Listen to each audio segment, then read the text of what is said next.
बिस्मिल्लाहिर्रहमानिर्रहीम। अस्सलाम वालेकुम फ्रेंड्स, कैसे हैं? उम्मीद करता हूँ आप सब खैरियत से होंगे और हम नाबी मोटर्स में आपको खुश आमदीद कहते हैं।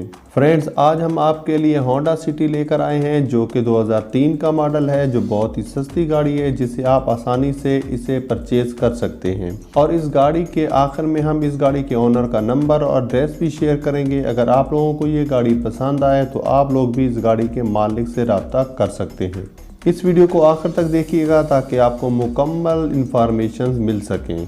फ्रेंड्स, ये गाड़ी 2003 का मॉडल है, बम्पर टू बम्पर जेन्युइन गाड़ी है और ये गाड़ी टोटल 90,000 किलोमीटर तक चली है। क्योंकि ये इसका जो मालिक है फ्रेंड्स, इसने ये गाड़ी शौक के तौर पर रखी हुई है। इसके अलावा फ्रेंड्स, आपको ये भी बताते चलें कि इस गाड़ी में किसी किस्म के स्क्रैचेस नज़र नहीं आते, लेकिन चूँकि गाड़ी पुरानी है तो इसकी डेंटिंग पेंटिंग की गई है, लिहाजा आप इसे चेक कर लीजिएगा। और ये गाड़ी लाहौर से रजिस्टर्ड है। अगर आप किसी और लोकेशन या एरिया से ताल्लुक़ रखते हैं तो फिर भी आप इस गाड़ी को खरीद सकते हैं। फ्रेंड्स, ये गाड़ी पेट्रोल पर है और कंडीशन में ये गाड़ी न्यू है। इसके अलावा ये गाड़ी मॉडिफाइड है और इस इंजन जो है वो 2000 सीसी है। इसके अलावा इसमें DVD MP3 इंस्टॉल्ड है। तमाम सर्विसेज इसमें मेंटेन है। इसके अलावा कंप्लीट ओरिजिनल बुक जो है वो अवेलेबल है। इस गाड़ी के टायर्स भी न्यू कंडीशन में मिलते हैं। और आपको ये भी बता दें कि ये जो डील होगी ये आप लोगों की अपनी डील होगी, इस डील से हमारा कोई ताल्लुक नहीं होगा। और अगर आप लोगों का कोई भी सवाल हो तो आप कमेंट्स में पूछ सकते हैं। फाइनली इस गाड़ी की डिमांड की बात की जाए तो 11,50,000 है, लेकिन अगर आप हमसे एडवाइस लेना चाहते हैं तो ये गाड़ी अगर आप लेना चाहें तो 10,20,000 में मिल जाती है तो बेहतरीन है, क्योंकि कंडीशन भी आपको इस गाड़ी की 0 मीटर मिल जाती है। तो इस हिसाब से ये गाड़ी बेहतरीन रहेगी। फ्रेंड्स, अगर आपने हमारा चैनल सब्सक्राइब नहीं किया तो सब्सक्राइब कर लें, बेल आइकॉन प्रेस कर दें ताकि हमारी नई आने वाली वीडियो का नोटिफिकेशन आप तक बर वक्त पहुंच सके। तो इस कार के ओनर से रब्ता किस तरह करना है, तो सबसे पहले आप टाइटल पर क्लिक करेंगे, नीचे डिस्क्रिप्शन में लिंक मौजूद है, वहां क्लिक करके ओनर का नंबर और डिटेल्स आपको मिल जाएंगी। फ्रेंड्स, वीडियो अच्छी लगी हो तो लाइक कर दें। मिलते हैं नेक्स्ट वीडियो में, दुआ में याद रखिएगा। अल्लाह नेगेबान।